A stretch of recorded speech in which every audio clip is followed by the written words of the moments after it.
Hi everyone, back again with me, Magic Joe, and in this video I would like to talk and share about my clear on Weapon Trial 3 level 60 boss that I just did earlier. I know it's kinda bit late to post it at this moment, but I'm still hoping that it could be useful for you if the boss come around again on Saturday, and I hope that you could clear them as well. And before I start it, I just want to recommend you that you might want to do this boss when you reach level 45, because by reaching level 45 you can get like rank 9 on your units that will give them, some of them, like a new skill on the basic attack that would really helpful, and also give them more stats, so it prevents you, your units to get one shot or like one AoE kill by the boss. And without any further ado, let's talk about the units that I'm using. The first one that I want to highlight is Outlaw Crossbowman. As you might know that I'm using this guy a lot on my previous video, and now he's level 45. I know that I invested a lot on this unit, and I also ranked them up until rank 9 to gain more stats like attack and defense and everything. So the reason why I'm using this guy is because his trait is gonna give like 35% more damage when attacking enemy with the buff, and I'm just gonna combo that one with the infected arrowhead, which every time he deals like basic attack, it's gonna give the enemy or the target 2 stacks of infection. And also with the bow that I'm using, it's gonna give him like 20% more damage to the enemy with infection. So it's already give him like 55% damage bonus on the enemy, and also with the perfect shield there will be like 10% extra attack and defense. And another thing about this guy is this guy has armor piercing shot, 150% damage multiplier with the shield break, which is it's gonna give like 30% attack to the enemies with the shield. As you might know that we need to break the shield from this boss as soon as possible. That's why I'm using these tactics. And also I would suggest you to upgrade all the equipments like weapons, trinklets and turret to level 50, so you have more stats, dealing more damage, and also you could survive the attacks from the boss.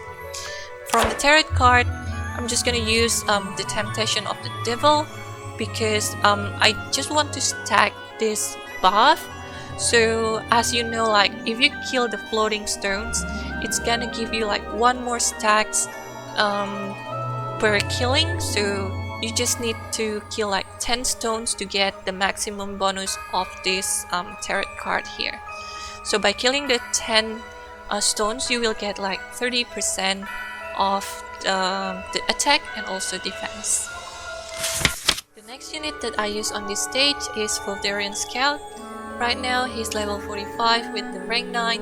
I know that I invested a lot on this guy because I use this unit a lot, whether for like PvP or like clearing some Tower of Conquest, and also for the weapon trials, because as you know, the map on Weapon Trial 3, it has like so many different heights kind of thing, and you might need to move around to kill all the stones. That's why I'm using this unit to do all that job. And his trait has jump and climb, and also give another bonus for crit chances by 15% if he moved from the place that have the at least two height different. And then also for the skills, I'm using the Filling Hair, because every time he got hit by the boss, it will give him extra movement by 2, and also these mountain traps will give him extra movement by 1, and also the dash is like the main damage ability that he has. By every time you move, it will increase the damage that you're gonna deal to the enemies, and that works well as well for this passive. It will give him extra 15% damage. So what I want him to do is one-shotting all the stones whenever he got the turn. So if you don't have coal or like Falcon, like Crimson Falcon level up, I suggest you this guy will really do the job for this boss. And for the equipment, still as I suggested before, level 50 weapons, level 50 equipment for trinklets, and also I'm using the instant healing ability in here. If you don't have the spring pill, then you could use a spring tonic. That would work good as well. And for the trinklets, I'm using the Emperor because I want him to one-shot the stones, which is every time the stone's gonna be summoned, it's gonna be on healthy condition. That way, my units here gonna deal 10% more damage on the stones, and hopefully will kill them in one shot. Another attacking and also supporting unit that I have on my team is Butterfly. She's now level 45 with rank 9, and what I'm hoping is I'm gonna utilize her trait to give a level 1 buff to my units, and hopefully it will give them like attack up, critical up, and also healing up, also magic defense up for sustain the battle. And also because she just reached level 9, it allows her to have access to this skill, which gonna give like 1 extra energy every time she used the basic attack. And by doing that, you have more time to access her skill, like Dance of Encouragement here, gonna give extra damage by 15% to other allies within 5 tiles around the characters, and also it will give you 30% lifesteal that can help you sustain after you get the damage from the boss. And by doing Inspired Healing, she will also heals when after she deals any attack to the boss. And this is the most important skill that she has for this stage, because it has the big multiplier, like 180 damage, 180% damage multiplier, and before attacking, she will dispel all the buffs from the target. So as you know, on this stage, every time you kill the stones, it will give the boss like extra 4% of magic attack that will stack like I don't know how many times, but this is really important thing that you want to know, because you don't want the boss have more than 3 stacks or 4 stacks, because it's gonna kill your whole team in one AoE. So that's why you need to dispel all the buff from the boss and then just reduce the damage as much as possible. And for the equipment, I have like level 40 daggers, and also the disaster bottle, that's for debuff. And for the tarot cards, I have Judgment. It's also be useful to dispel the buff that the boss has. And for the main damage dealer here, I have Outlaw Guard. He's now at level 45 with the rank 9, and it pretty much same reason why I bring him here. It's because of his passive. If you have watched my weapon trial 2 stages at level 60, you might know what I'm talking about. So because of his passive, he's going to give some debuff to reduce the physical defense of the enemy, and also reduce the attack, whether it's like physical attack or magical attack, it will reduce by 20%. And also he will have more damage on this one. It will give him more damage, and also the reaction ability still the same. That's for the damage. And I just got upgrade the axes to level 50 because it gives a lot of damage for him. And for the trinket, if you have this, I suggest you to use this because you might need to use the ability just to trigger the passive ability on here. So if you don't have this, that's okay. You could still like wear any level 50 trinkets that you have, and you're gonna be fine. And for the tarot card, I use Devil as well. So the plan here is to kill all the stones and then just stack the Temptation of Devil buff in here, because every time you kill the stones, it will give you extra 3 attack and 3 defense, up to 30% attack and defense. And the last slot, we need a healer. I'm just gonna fill it with Angel. She's level 45 at the moment and rank 9. And For the skill, I'm just gonna focus on AoE healing, because every time she got hit, she will gain more energy every turn. So you pretty much can spam this light of healing, and by healing your unit, you could also gain more buff. Like you can get 3 buffs every time she heals the unit.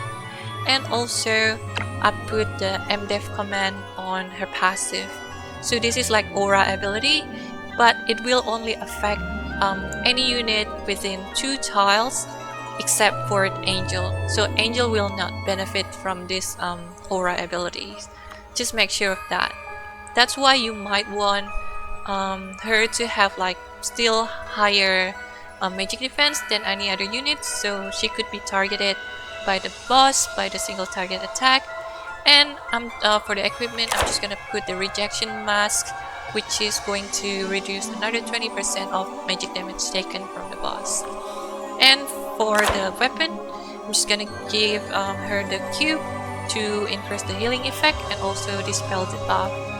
And for the tarot card, I also gonna put the devil card, because I want her to survive the AoE skill and also the single target skill attack as well. And she could really benefit by having more attack. That means she could heal more and help your unit survive the battle. So that's the plan. Let's talk about the battle and the strategy now. The first one is positioning. Like the initial positioning is really important, because you don't want to put Angel on the Crossbowman position, because the boss will always target a unit who stands on there. That's why I put my Angel a bit behind and just put my Crossbowman over there. So on the first turn, the boss will target the Crossbowman, and my Angel would be fine to take the second attack from the boss. On the first turn, you want to prompt March command and then just move as close as possible to the boss. Trying when you're moving, you just kill the stone as well. And I'm gonna get some energy by doing the basic attack there. And that's it. Like in every single first turn, this boss is going to deal damage on any unit that stands on that position. And it will summon 1 stone. I'm just gonna use the Monifer command, so my units could reach the stones over there and kill it. Kill all the stones, and after that Angel just moves. She could do some healings. In the second turn, just do the damage to the boss. Put some debuff as well. And also just turn on the aura ability from the butterfly. And as you can see here, because of a butterfly have the judgment, so the boss doesn't only have like 1 stack of sacrifice ritual buff. If not, then it's gonna have 3, and pretty much Angel could die in 1 shot.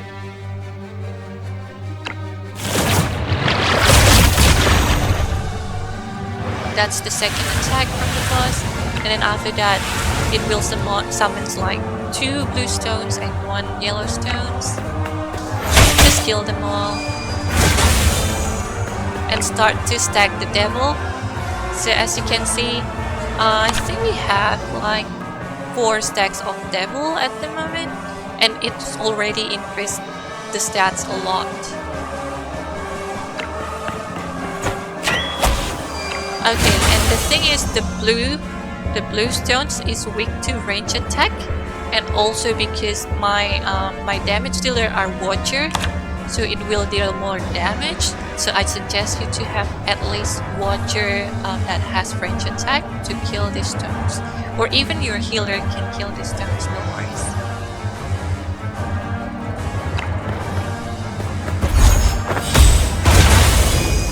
So if the stones has been in the state of dying, it will just explode. it will it will deals like any damage around like one circle square around him. So if you want to attack that stones, but just better not to get close on it. Just attack him from afar. Dealing some noises, and as you can see, there's some life steal from the aura kind of thing.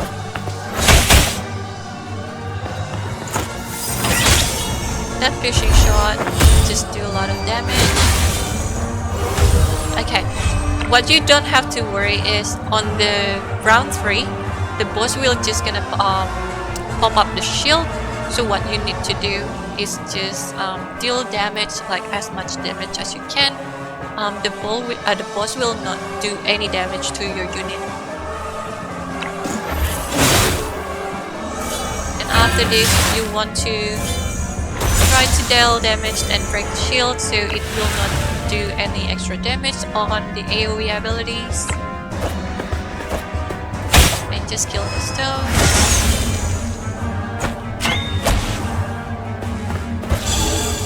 Try to heal up.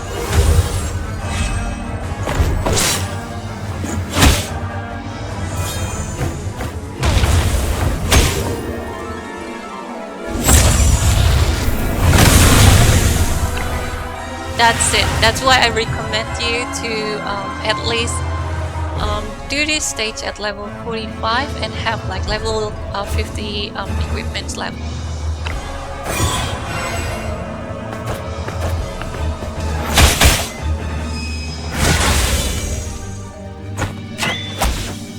Just stacking all the infection over there.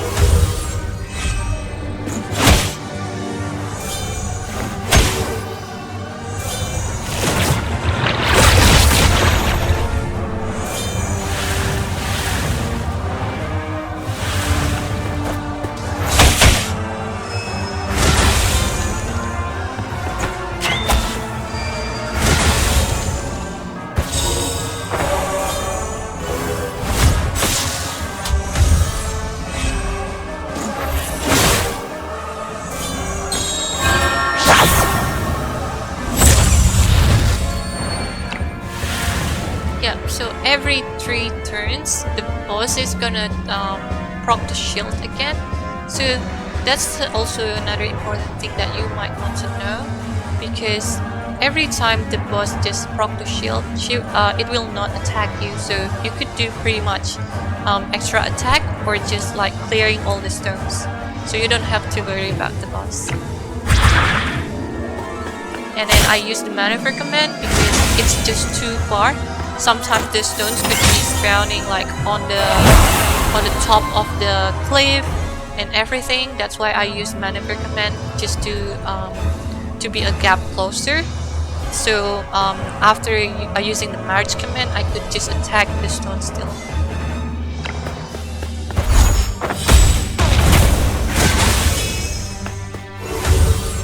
And at this point, let me see.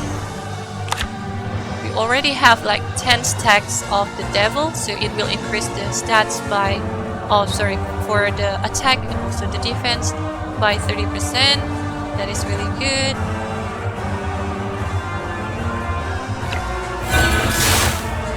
Fair duel, gonna dispel some buff again. And keep trying to kill all the stones.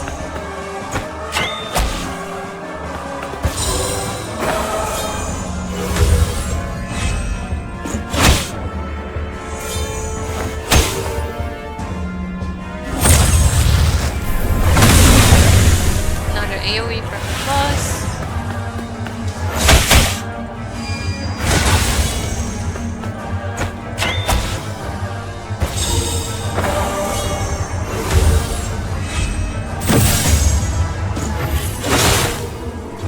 $6,700 from the Outlaw card, and that's it. I think that's it for this video, guys, and I just want to say something before I close this video. We might have or might not have the same units on our account, but if you want some of my recommendation, what I could think of is, if you don't have any Vlderian scout, you could change it with Crimson Falcon, or Coles if you have one. Coles would be the best option to clear this stage, because she could move again after killing the stones and try to kill other stones, or maybe just deal damage to the boss. For the Outlaw Crossbowman, if you don't have him, you could change it to Divine Grace, the archer from Pavel's State. And if you have vehicle on your account, you must have vehicle, don't you? Just use him. I think you're gonna be fine with it. If you don't have the Outlaw Guard, I suggest you to have at least Ravia. That's what I could think of. And if you don't have Butterfly, just use any unit that could dispel the boss buff. And using that the tarot card of the Judgment that could dispel the buff as well. And the Devil card, I think it's pretty important, so I keep suggesting you to put Devil card on your units, whether it's a healer or like damage dealer. Yeah, I think that's it. Thank you for watching, guys. See you again next time in the next video. If you have any feedback or advices, I'm really happy to take them and put them in the notes, and hopefully it's gonna make me to make better contents in the future. Okay, see you guys. Bye now.